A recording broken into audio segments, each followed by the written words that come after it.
Hi, welcome to the shop again. I had a friend come the other day and brought me these three spatulas. Now, I know there's a name for some of these. This one is just a spreader, and this one I would imagine for stirring a pot, and it's curved on one side. All of the bevels are on one side and flat on the other. This one here is beveled on both sides. And then this is, I guess, a spreader, or you could use it for sauce. And it's beveled both sides all around the front part. And he asked me if I could make him some to give out as gifts to friends, maybe in Christmas or something. And he's a very good friend of mine, has done a lot for me, so this is something I need to do for him. So I'm going to get started, and I know this isn't my regular kind of video talking about tools and things like that, but we're going to do it not completely unplugged, but all of the shaping we'll be doing unplugged with some planes and things. So anyway, I'm glad you're here, and if you're interested, I hope you'll watch and see how they come out.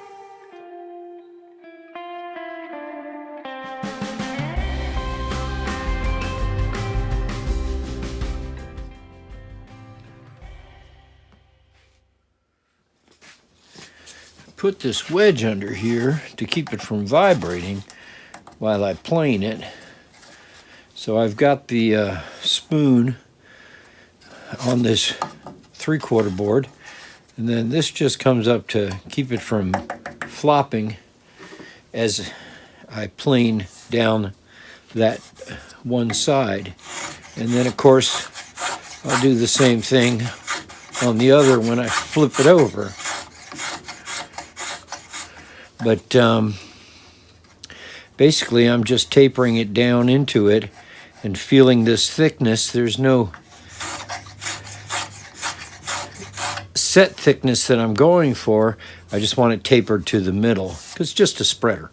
So the teak is nice and oily, but it really gives me nice shavings with this little plane. So I think that feels good down here, so I'm going to flip her over, and let's clean up this handle first. So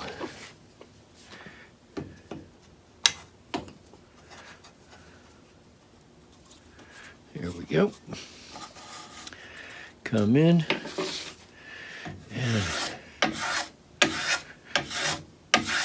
teak turns brown or gray after a while sitting around, and this stuff I've had for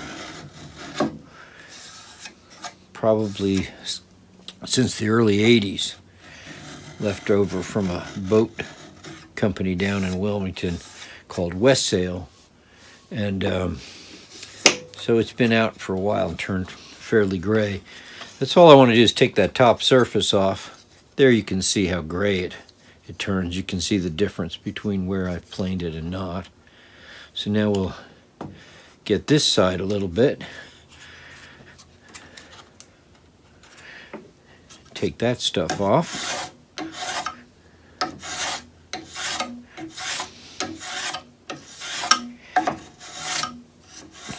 There are brighteners you can buy for teak, like for outdoor furniture, and then you just finish it with teak oil, but it'll still turn brown again over time, and so you just have to keep up with that sort of thing.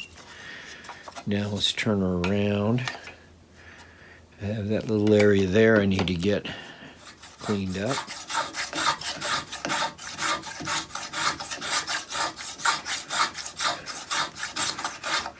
And I just feel here to make sure it's a fairly even thickness because it's tapering, and that feels pretty good. A little more of that gray off. And a quick little scraping to smooth out.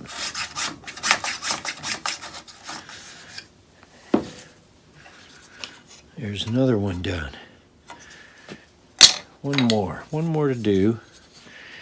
And that'll be it for these. Then we'll have to go on to the other spatulas.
So the next one I'm doing is a long spreader. It's about 10 inches long, and it's tapered all around the outside, thick in the middle here, and tapered off in this side. So I'm going to use the same plane, the same situation down here, and I'm going to take off around these outer portions and come up to a thin spot or a thin edge here. So I'm going to start with these edges. But I still will need to do down in here too because it's also tapered. But here I'll probably use a file or a rasp to bring these edges down a little faster. But just to begin with, this is my center here, pretty much.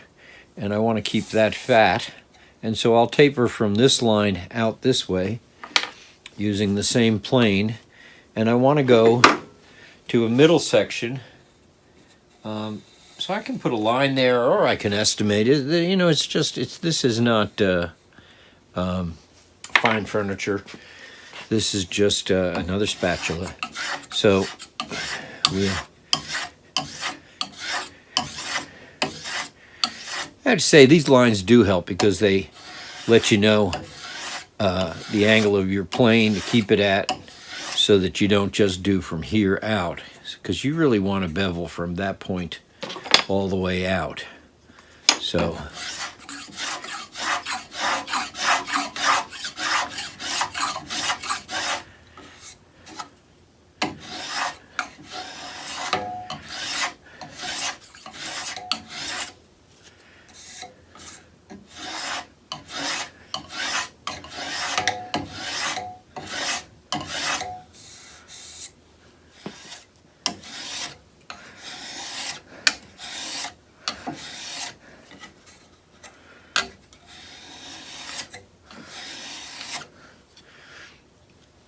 switched over to this plane because I felt like it was going to give me a better cut, and it is. So again, this is a Stanley number 1. It's a smoothing plane. You can see it's doing a really nice job. And I have a bit more control over it, the way I can hold it.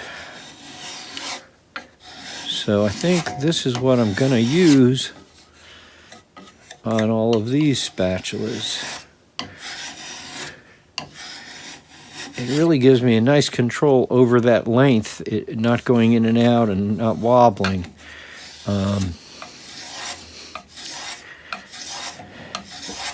And what I'm doing here is I'm putting a bevel this way so that when I get to that line, I can stop, and then all I have to do is go from there, and then I can see both. If I didn't do this to get to the middle, then I would always be second guessing how deep I'm going. But by creating that bevel to the center line, then all I have to do is match up to that and stop cutting over there. And that's working out really well. See how this side is? I can take that bevel on the side down to the center line. There we go. Now I just have to go from here to here.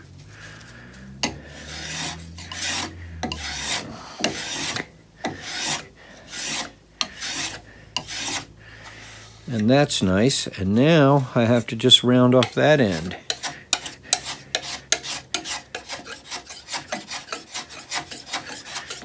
Really, the Stanley #1 is a nice size for this sort of thing. I know there's a lot of people don't use them or think they're toys, but they actually work really well in certain instances. And this happens to be one of them. So, open it and we'll turn it around.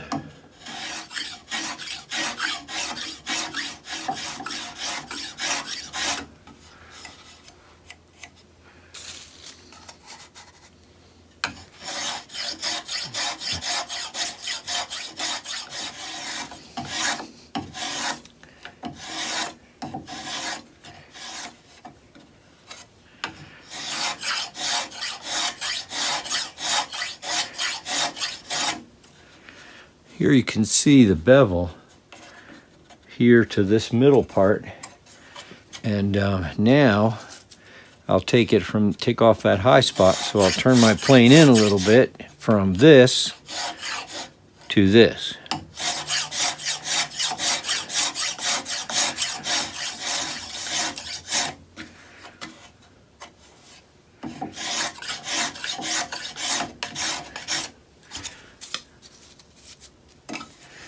Now this front edge again.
Well, that worked out pretty well. Here are the 3 original that I got from him, and these are the multiples of the ones that I did. Now, in this case, this one matches this one. I made the hole a little smaller, but he's going to get 4 of these, and I'm sure he'll be very happy with that. And then this long, I don't know, cake spreader, or I did 3 that matched that size, but I had that extra piece of wood in it, so I made one quite a bit larger, and I think he'll probably want to keep that one. But it's all shaped nicely. I think he'll be happy with those. And then the little spreader, I made 4 of those, and I think they came out fairly well. And I'll give them a light oiling, and that'll be it. They're very resinous, this wood, so they should work out fairly well. I've done quite a few pieces in teak. I have teak butcher block actually in my kitchen, but at any rate, that was it. I think it worked out fairly well, and I hope you guys enjoyed it. Maybe you'll make some. You know, these shapes, they're very easy to just design yourself. You don't have to follow a pattern that somebody gave you, but they're fairly simple to make. Cutting out the blanks first, and then shaping them around, and then doing a little cleanup with sandpaper or with a scraper. But at any rate, I'm glad you came, glad you watched, and I hope you'll share this with your friends and maybe make some of these yourself. Otherwise, take care, and we'll see you soon.